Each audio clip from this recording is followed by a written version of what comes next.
se goza más en la pausa. Los mejores programas, dicen.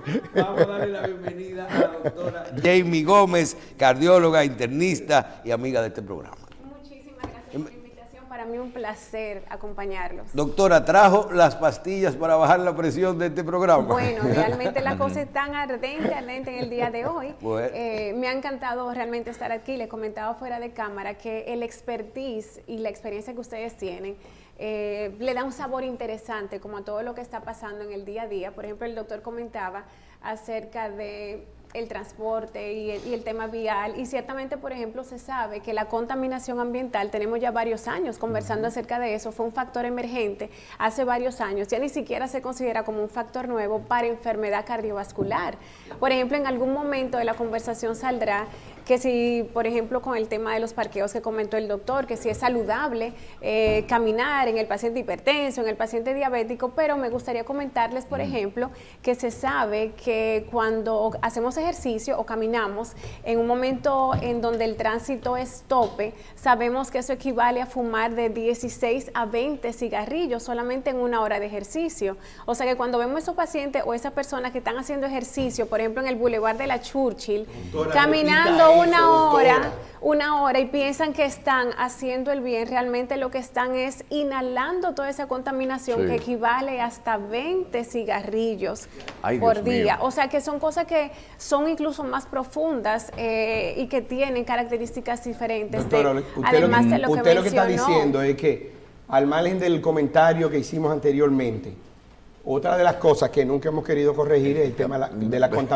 contaminación ambiental por el tránsito. Claro, esto es sumamente los carros profundo. que era lo que le quitaban antes, abajo. El catalizador. El catalítico. No, Porque quítale eso, aquí quítale no se eso, usa. que esa vaina eso no se usa aquí. Eso se lo ponen allá. Eso se lo ponen allá. Eso está de más. Bueno, pues el que está caminando en hora pico se está Entonces, fumando de 16 a 20 cigarrillos diarios, o sea que realmente lo que entiende que está haciendo bien con el ejercicio, pues se está dañando con el tema de la pues yo me inhalación. fumo O sea, que el que camina por el botánico, No, si camina por fuera, tiene más posibilidades de morir que si camina Si es por una hora tope, sí. O sea, Sí. si es una hora pico donde hay mucha congestión vial, como comentaba el doctor, o sea, mejor es prácticamente no caminar. Pero fuera del medio. Tiene hora pico fuera- de 6 de la mañana a 8 de la noche. Doctora, en Correcto. medicina yo veo que hay atención primaria, o el doctor dice primer nivel, segundo nivel, Que tercer llama. nivel, ¿verdad? Sí. Yo creo que ustedes se fueron como al tercer nivel, que es el medio ambiente, porque hay cosas que no dependen de uno. Pero ¿y el estrés que te genera, por ejemplo, el día a día, el mismo tránsito y todo eso, te afecta también el corazón? Sí, pero indiscutiblemente. Mira, existen 8 esenciales que ustedes lo conocen, que son los 8 esenciales que están Un publicados fuño motorista, por un el chofer de carro American Heart público. Association, que son 8 puntitos específicos para mejorar la salud cardiovascular y hacer prevención primaria, que eso es lo que todos quisiéramos. O sea, no es lo mismo, por ejemplo, cuando recibimos un paciente sano que nos permite trabajar con prevención desde temprano, que un paciente que se infarta. Sí, se hacen cateterismo, se colocan stents, se hace cirugía de corazón, pero no es lo mismo un paciente con el que yo vengo trabajando desde hace 20 años previniendo que las arterias se van a ir obstruyendo, que un paciente, por ejemplo, que me llegue, resolvemos el infarto, le hacemos la cirugía de corazón, pero a veces quedan con condiciones con falla cardíaca, arritmias cardíacas, o sea, nunca es lo mismo la calidad de vida.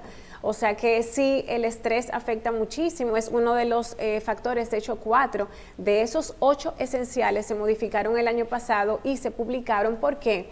Porque vimos que un primer estudio realmente no era suficiente para los médicos ni para los pacientes comentar que, por ejemplo, tenemos que aumentar la cantidad de ejercicio que hacemos, sino vamos a especificar exactamente qué es lo que necesitamos. Y, por ejemplo, en cuanto al tema del estrés, se conversó que existen cosas que podemos hacer en el día a día que mejoran los niveles de estrés y la calidad emocional de los pacientes, como son, por ejemplo, el yoga, pilates, el mindfulness. Se habló también de meditación, de oración.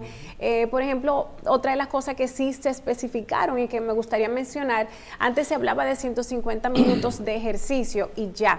Ahora sabemos desde el año pasado que se actualizaron esas guías que son 150 minutos de ejercicio pero moderado.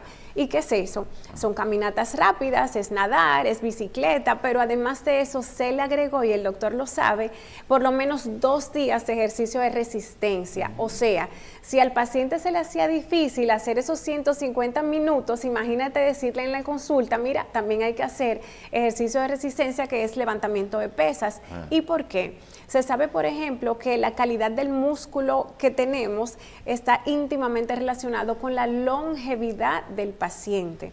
Además de eso, hay una serie de cambios metabólicos que permiten que ese músculo disminuya los niveles de presión arterial luego del ejercicio, mejore los niveles de glicemia. O sea que hay un beneficio espectacular con hacer ejercicio, pero no precisamente cuando estamos en las horas picos de tránsito, que lamentablemente es todo el día. O sea, porque antes eran horas específicas del día, pero la situación actual, por lo menos de nuestro país, en República Dominicana, porque sé que tienen personas que nos acompañan de muchas partes del mundo, realmente la situación vial está un poco complicada aquí. Doctora, calor. Sí. Bueno, yo en otros programas he mencionado que aquí no hacemos mediciones, las asistencias en emergencia por golpe de calor. Después le metemos el polvo ahora del Sahara. Sí. Pero, Ay. ¿qué impacto tiene en eventos agudos estas olas de calor, con este incremento de las temperaturas? Sí, justamente ahora con el verano, con el inicio del verano, el 21 de junio, aunque verano prácticamente es el año entero, pero realmente sí sabemos Decimos que es el infierno que empezó, son verano e infierno. Empeora ahora un poquito la temperatura, pues se hace algo más caliente, la humedad, ciertamente hay olas de calor y sí hay golpes de calor. Bien, entonces el paciente sí le baja la tensión arterial, pierde el conocimiento, presentan arritmias. Bien importante saber conocer estos síntomas, porque por ejemplo vemos pacientes o familiares, para ponerlo un poquito más claro, que cuando se levantan o en cualquier momento del día tienen sed. Tengo sed, pero sabemos, por ejemplo, que ya desde que uno tiene la sensación de que necesita tomar agua, sabemos que tenemos una deshidratación leve. Ahí vamos. Por ejemplo, aquella persona que duerme en la noche, sea con aire acondicionado o no, se sabe que durante la noche se pierde de medio litro a 1 litro se evapora de líquido a nivel del cuerpo. O sea que nosotros realmente amanecemos por la deshidratados. respiración. Por eso es que siempre se habla de que si es mejor tomar agua primero o el cafecito primero, porque el cafecito es espectacular, pero también deshidrata un poco. Entonces lo que se recomienda es hidratarte desde que te levantas, y entonces luego la tacita del café, pues el que tome café.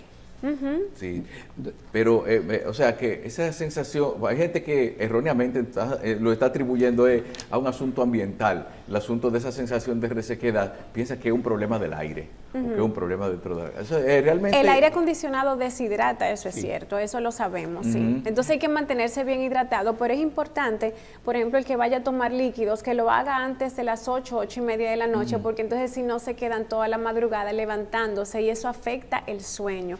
¿Por qué te hago esa aclaración? Porque hay estudios que han demostrado, por ejemplo, que los pacientes que duermen mal, y es otro punto que se actualizó el año pasado, los pacientes, por ejemplo, que no logran conciliar el sueño, o aquellos que concilian el sueño pero se levantan varias veces en el horario de la madrugada, son pacientes que tienen mayor riesgo de trombosis y de derrame cerebral que el paciente que duerme la noche completa. Entonces, dentro de las cosas que se actualizaron el año pasado, son horas específicas para dormir. Por ejemplo, los jóvenes no están durmiendo bien. Los jóvenes, con el tema del estrés y con el tema de que yo soy joven y que puedo tener 2 trabajos y 3 y trabajan a distancia, llegan a la consulta y para ellos es normal dormir 3 horas, dormir 4 horas. A mí me estaba pasando Aparte de la cantidad de cafeína y de bebidas grave que se meten. Ajá, y el vape y todo. Esto no es normal. Entonces las guías sí establecieron que lo correcto es dormir entre 7 y 9 horas. El que no duerme eso tiene que asistir al médico para buscar una solución. A mí me estaba pasando y yo encontré un truquito. Y mire que son muchas horas, son 9. 2 pastillitas de magnesio, 2 de melatonina y una cosa que se llama sedoxil antes de dormir. Que un ansiolítico. Sí. Ay, Dios mío. Hay formas Duerme de... como un Sí, Ajá. o sea, el magnesio debe tomarlo todo el mundo y eso lo sabe porque hay beneficios a nivel del corazón, a nivel da cerebral. sueñito. Es verdad. Hay algunos pacientes que no, pero sí existen medicamentos, por ejemplo, en nuestro país controlado por la Dirección Nacional de Control de Drogas, porque es tan importante ayudar al paciente a regular el sueño. Hay causas que son emocionales para el insomnio, pero hay causas que son hormonales también. O sea, hay muchas razones por las que un paciente no duerme bien. Y en caso de que no logremos regularlo, ese paciente hay que medicarlo para tratar que se aproxime lo más cerca a las 9 horas, que parecen muchísimas. Yo no sé cuántos de ustedes duermen 9 horas, pero son muchas horas. Yo duermo 6. Pero todo el que no deseo. duerma 9 horas, ya sabe, usted sabe. Tenemos 9 horas. ahí de 7 a 9 horas. Y no se puede, pero Una pastillita. tiene que ser Se continuo, resuelve. porque hay gente que segmenta el sueño, Ajá. un rato de noche, un rato por la tarde. No, mira, en el horario del día sí se sabe que es beneficioso tomar una siesta de 15 minutos luego del almuerzo. Eso 15. es beneficioso y eso está demostrado. No las siestas que duran 1 hora ni 2 horas, porque eso es otra cosa, pero una siesta luego del almuerzo de 15 días, eso tiene unos beneficios que son indiscutibles. Doctora, Mira, nos preguntan el tema de con lo del control del medio ambiente. Sí. Esos aparatos que puede uno comprar que dice que limpian el ambiente, deshumificadores, purificadores de aire artificiales. Por ejemplo, si usted vive en el polígono central o trabaja en el... Y Sí. usted dice, déjame comprarme un aparato de esto. ¿Funciona realmente? Sí, realmente funciona, purifican en algo el aire, se utilizan. El problema es que tendríamos que tener un equipo de estos que a veces sale muy costoso en todos los lugares donde estés. Claro. Mira, porque Luego mete uno en la es que jipeta. la contaminación ambiental la tenemos en todos los lugares. Fíjate, por ejemplo, que en nuestro día a día el tabaquismo en la edad adulta, o el paciente fuma menos o definitivamente no fuma. O sea, mis pacientes lo que yo he visto es que han dejado de fumar. Ahora bien, existen República Dominicana campañas, tiene una tasa de pero fumadores muy baja. pero yo le voy a comentar algo. Existen campañas que si uno las analiza de manera de cerca, ahora el target no es los adultos, ahora el target son los adolescentes. O sea, a partir de 10, 11, 12 años están consumiendo y están vapeando. Entonces le colocan una serie de sustancias que, por ejemplo, fueron prohibidas el año pasado por la CDC en Estados Unidos, que se utilizaban para conservar los alimentos. ¿Y qué han hecho? Esas sustancias que están prohibidas le están colocando en aceites que los niños están consumiendo. Y se producen muchísimas cosas a nivel del pulmón que ya hablaríamos en otro momento, pero ahora el target son los adolescentes. Dos temas, doctora. Claro. Usted casi lo mezcló ahí. Uno es el sueño. Sabemos que después del COVID, la humanidad Sí, se modificó se modificó completamente. totalmente porque los cierres hacían que uno dijera, bueno, pero ¿para qué me voy a acostar? Quizás te quedaba viendo televisión, viendo algo, No, y mucha viendo gente noticias. que no podía realmente conciliar el sueño con pantallas, la las preocupación. Los estrés, las claro. pantallas, etcétera, etcétera, etcétera. Bueno, para mí la señora Facilé y sus hijas fue un problema serio, porque la vi entera en 2 semanas de COVID.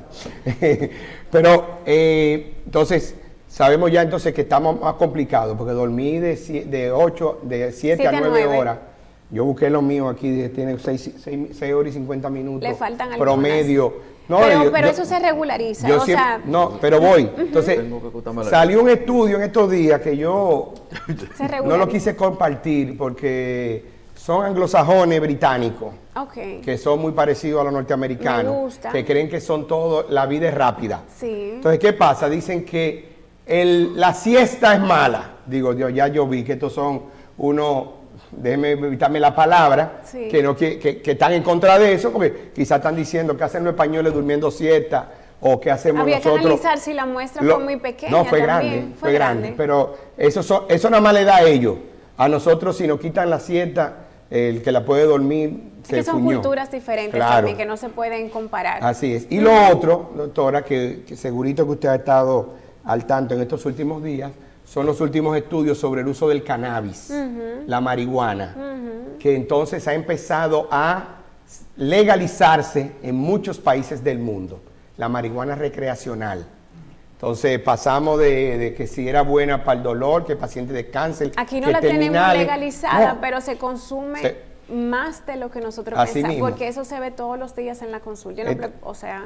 Entonces, uno de sus últimos estudios Y aquí dice... ya está tan alto. Sí, de hecho yo tengo pacientes que me dicen, doctora, cuando usted quiera, usted me avisa que cuesta tanto el gramo, o sea, sí, muy disponible los pacientes. Oye, le están haciendo combo, le pago la consulta No, con un pero- petacazo. Michelle, Sí. porque la no, promueven Sí, también. pero sí, Michelle, porque es que- es un tema de mindset, o sea, es un tema de que ellos entienden que te estimula, o sea, te permite como relajarte, el tema de las emociones, el manejo de las emociones, es más fácil tú fumar, lo que sea, ¿verdad?, que ir a un psicólogo y sentarte 1 hora, o sea, es mucho más fácil. Entonces, el mundo se ha acostumbrado a todo lo que es fácil, a todo lo que es rápido, a la remuneración inmediata, y realmente a la larga no es la mejor opción. Pero Michelle lo es la más sabe, fácil. Michelle lo Pero sabe. sí, eso está en todos los ¿Qué? sitios, y de hecho vuelvo y le comento, porque tengo un hijo adolescente, lamentablemente es más frecuente de donde uno se imagina, y mientras más alto El el nivel, poder adquisitivo, poder, entonces más. ahí Más común. exactamente. Los Y más muffins difícil- de y más difícil marihuana, los muffins de marihuana que brindan en todas las fiestecitas de Los brownies, adolescentes, los brownies Sí. de Que son marihuana, bizcochitos. que la mamá se lo compran y porque la hijita o el hijito tiene un coro ese día en la casa. Mira, Eso es no tan pasa en común- los barrios, eso es tan en los común popis. que hacemos, por ejemplo, viajes, a veces deportivos, y lamentablemente en algún aeropuerto paran a alguien porque determinaron que andaban con cosas que no eran aceptadas en ese país. O sea, es muy frecuente, y mientras más alto el nivel adquisitivo, o sea, es como el día a día. O sea, el tema de la educación es importante, por eso me gusta venir aquí, porque realmente yo pienso que uno no puede restringirlo todo, pero sí educarte y darte las herramientas que tú necesitas. Entonces tú decides, o sea, o tú quieres vivir bien y llegar a viejo completamente estable, autónomo, que tú te bañes, que tú resuelvas solo, o tú quieres llegar a viejo ya con una trombosis, un derrame cerebral, una falla cardíaca. Por ejemplo, hace unos 2 días yo asistí a un paciente de 57 años, me partió el corazón, un paciente con 4 infartos previos, no un paciente mío, le estaba haciendo un estudio, en falla cardíaca franca, los ojitos amarillitos, la barriguita aquí como con un dren para sacar líquido, porque el corazón no puede manejar lo que él produce ni lo que toma. Y el corazón literalmente, o sea, no puedo ni siquiera contarles el tamaño. Entonces, un paciente que no se hizo, claro, debe de tener algún tipo de predisposición genética, pero no se hizo prevención temprana con ese paciente. Entonces, ya el paciente está en un estado que tiene un desfibrilador, es un estado avanzado. Entonces, no es lo mismo cuando me llega un paciente que yo puedo trabajar desde el principio que un paciente ya complicado. Hay muchas cosas que lamentablemente la medicina no puede resolver luego de que se instaura un cuadro. Y que cuesta más. Y es importante resaltar que la genética es importante, pero los hábitos pesan más. O sea, si usted tiene buenos hábitos, la genética no puede con usted, siempre y cuando haga lo que tiene que hacer. Una persona puede llegar a una edad muy avanzada sin tener nunca un problema del corazón en su vida. Sí, se sabe, por ejemplo, que los pacientes, o sea, existe un envejecimiento interno que no podemos decir que no existe, ¿está bien? Lo que sí es que ese paciente que sí se cuida puede llegar a tener una mejor calidad de vida y probablemente nunca tome medicamento para la hipertensión, nunca tome medicamento para la diabetes, ni para la prediabetes, porque son cosas distintas, pero un paciente que hay que evaluarlo, Por ejemplo, en la consulta llegan pacientes y me dicen, papá nunca ha sufrido de nada, pero papá nunca fue al médico para saber de qué sufre. Entonces no es lo mismo un paciente que se cuida de tempranito que de momento uno que llega 80, 81, que nunca ha pisado la oficina de un doctor, o la pisa, como dice Michael, y nunca se hace ni siquiera los laboratorios. Son cosas distintas. Entonces la educación es básica para que tengamos una población sana. Usted hace mucha mucha hincapié en el tema de la educación, Sí, y me de encanta. cómo uno debe de tratar de cambiar sus hábitos, tal vez controlar el medio ambiente, tratar de tener menos estrés, dormir mejor y todo eso. En el caso mío me surge la pregunta, revertir las cosas. Si usted tiene un paciente ya con cierta edad, que tú dices, pero es verdad todo esto, hay que dormir mejor, hay que no fumar, hay que manejar mejor el estrés y todo eso. Hay tiempo de revertir las cosas, Sí. decir, ok, yo voy a comenzar a hacer mejores prácticas deportivas y todo eso. Se revierte un mal estilo de vida de años, Sí. sobre todo a los que lo hemos hecho mal muchos años. Sí, mire, es una excelente pregunta y qué bueno que la mencionas. Se sabe que la prediabetes es una condición que se revierte. Tenemos algunos pacientes que caen con diagnóstico de diabetes y también con los cambios en el estilo de vida y el tratamiento adecuado, si logramos, claro, un control óptimo de todo, sí dejan de ser diabéticos, igual la hipertensión arterial.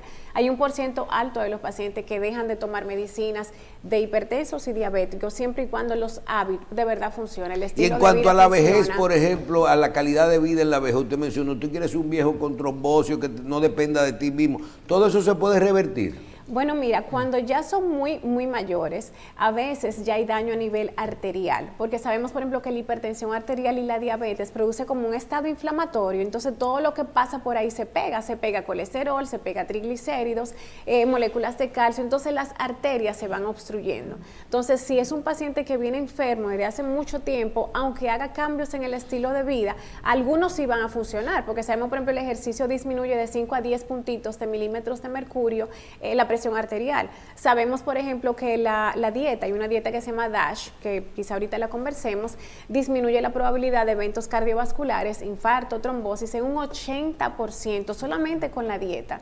Bien, pero si son pacientes que tienen toda la vida ya estando enfermos, es muy probable que al final de la vida lo que vamos a cosechar van a ser enfermedades, por ejemplo, arterias obstruidas en las piernas, amputaciones, cirugías de piernas, de cadera, de corazón, de carótidas.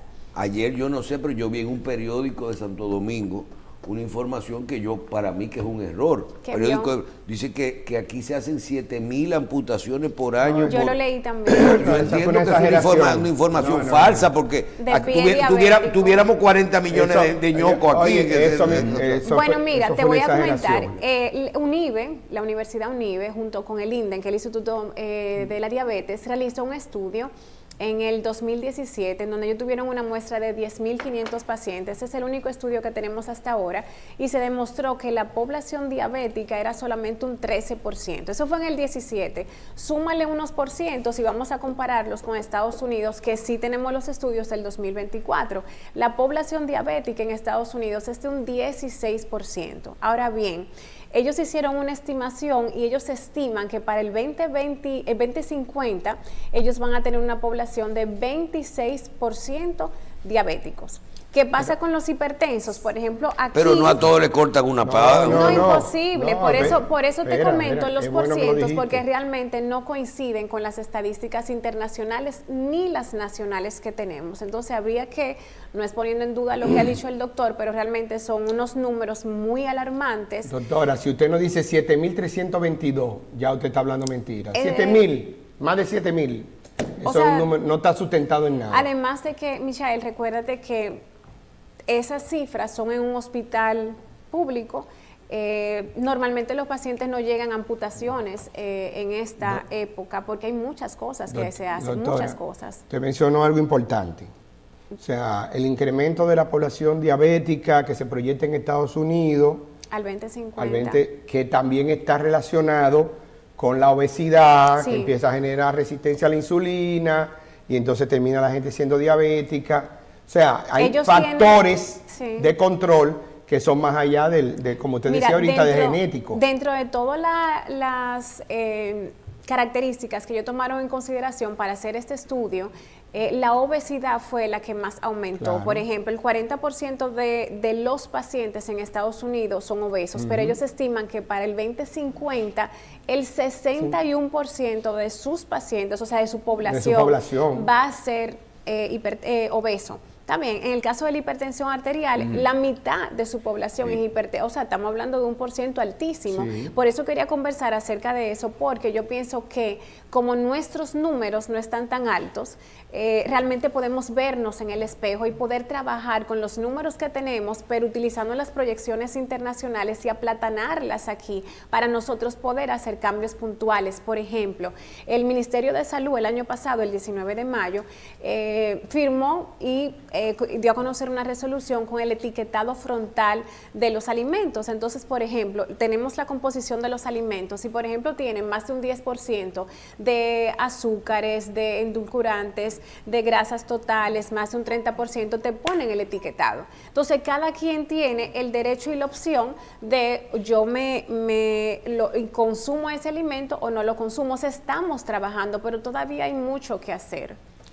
Doctora, tenemos acá una nota con respecto a un tema para hoy que dice que la salud cardíaca será un privilegio. Sí, y eso no es ciencia ficción. Ok, explíquenos por favor. Porque... Sí, mira, la mejor introducción para eso, que fue el título que le pusimos a la entrevista de hoy, fue justamente lo que el doctor comentó.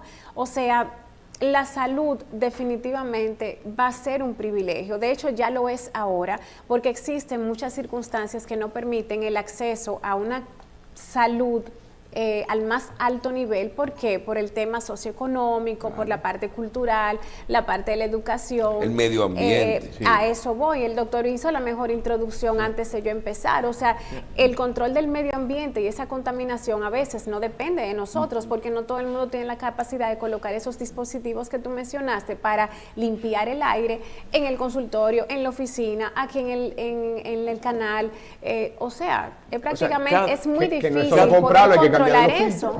Está bien, entonces por eso va a ser un privilegio realmente. No es por falta de acceso a médicos, ni por costo de medicamentos, sino las cosas que cada vez nos va poniendo más en riesgo de sufrir cosas de corazón. Por supuesto, o sea, por ejemplo, el acceso a la medicina que tiene un paciente que tiene un nivel sociocultural bajo y económico no es el mismo que el que tienen ustedes. Bien, doctora, y fuera del medio ambiente, usted mencionó hace un ratico el sueño y mencionó también la alimentación, habló de la dieta DASH. Sí. Cuando usted habla de la dieta DASH, y ahí fue que me llegó el cálculo de los 100,000 pacientes del pie diabético, usted habló de que puede con esta dieta disminuir hasta un 80% el riesgo, la probabilidad. Usted está hablando de unos números que casi lo dan los medicamentos en sí.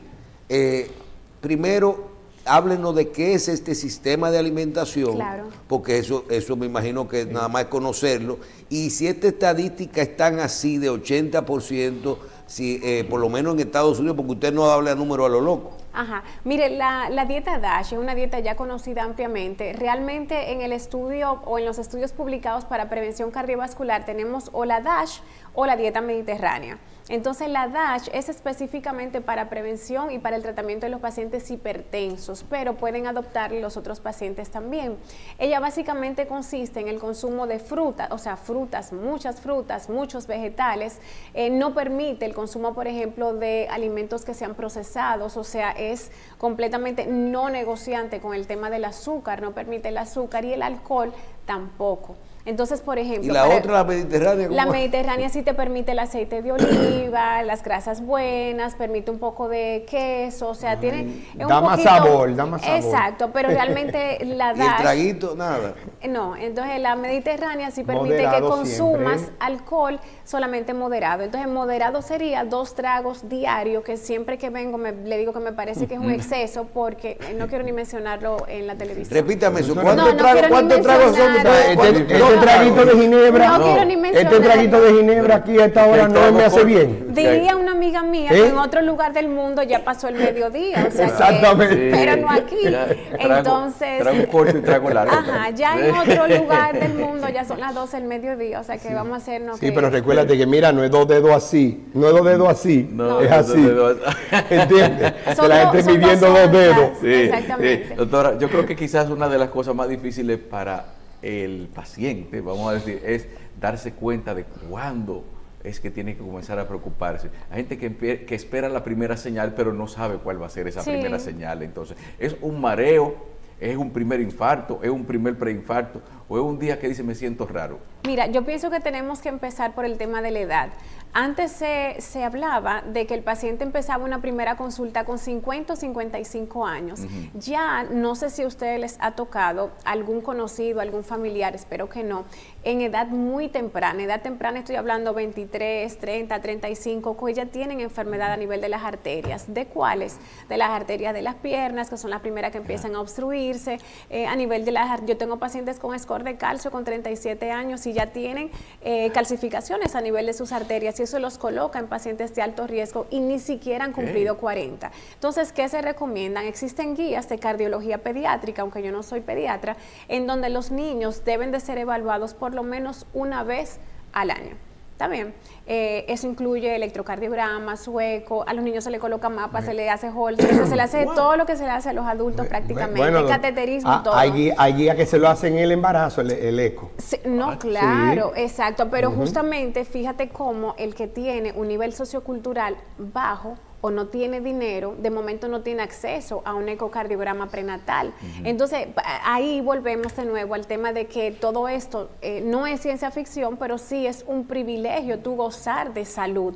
Ahora, mira qué pasa, la Organización Mundial de la Salud, yo estoy segura que el doctor lo ha escuchado y quizá ustedes también, tienen algo que se llama el Best Buy, que eso suena como a una tienda. Ahí venden electrodomésticos y celulares. Pero para que me entiendan lo que sí nos están viendo, Best Buy quiere decir como la mejor compra, y es una estrategia que tiene la Organización Mundial de la Salud. ¿Para qué?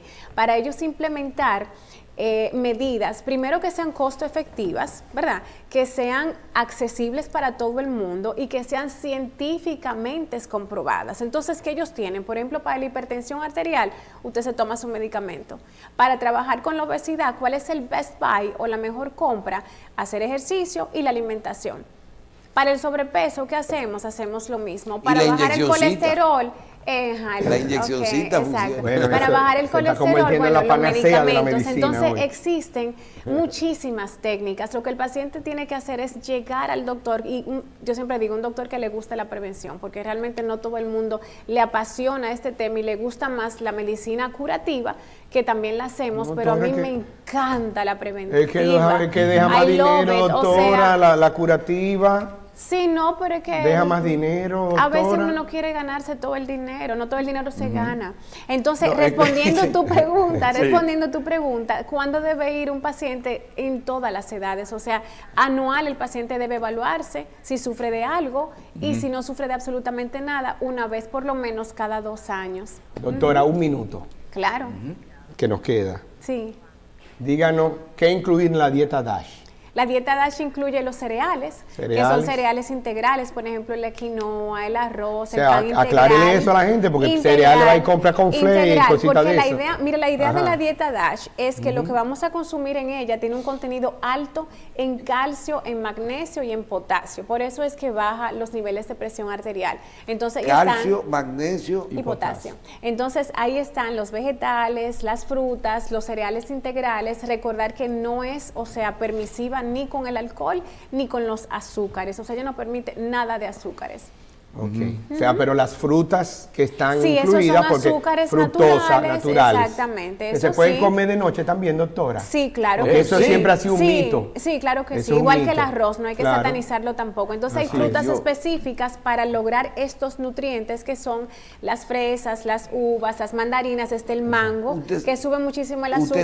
Usted sabe, doctora, que ahora que el doctor está aquí, yo creo que debiéramos especializar un programa para hablar solo de alimentos. Y sé que estamos pasados de tiempo, pero eso que usted mencionó, aquí hay muchos mitos con el tema de decir, todas las frutas se pueden, no todas las frutas son iguales. Hay frutas que tienen alto contenido en azúcar, o los mismos el mismo tipo de alimento de todos los alimentos, no solo la fruta, que tú puedes comer. La diferencia entre comerse, por ejemplo, una pechuga de pollo, un salmón, o la gente dice, o un mismo cerdo frito, que es buenísimo, pero también un producto procesado como un jamón. Mismo, claro. O sea, todo el tema de lo que lleva los productos, ¿qué es un producto procesado? Claro. Yo creo que debiéramos hablar mucho de esto, porque hay muchas cosas que no cuestan nada Sí, O sea, y que uno puede hacerla sí, diario. sí, por que no ejemplo, cuesta nada. por ejemplo, la carne roja que le encanta, nos encanta, es el primer cancerígeno a nivel mundial y eso hay mucha gente que tampoco lo sabe. O sea que hay muchas cosas que se pueden hacer diariamente para uno tratar de mantener la longevidad, tratar de mantenerse muy activo cuando ya uno esté de 80, 85. O sea que hay muchas cosas que se pueden hacer. La medicina está muy moderna, ya no hay que esperar que el paciente tenga el infarto que comentaste, ya uno previene los infartos, las trombosis también, los derrames cerebrales, muchísimas cosas se hacen. Bueno, con esto cerramos. República Dominicana, causa de muerte número 1, enfermedades cardiovasculares. Número 2, los accidentes de tránsito, lo tocamos hoy. Y 3, cánceres, no hablamos de cáncer, pero la doctora dejó una pincelada ahí en cuanto a algunos alimentos que son saludables y otros que pueden ser cancerígenos. Bien, doctora, gracias. Para mí un placer, Bien, siempre. venga toda la semana. Amén.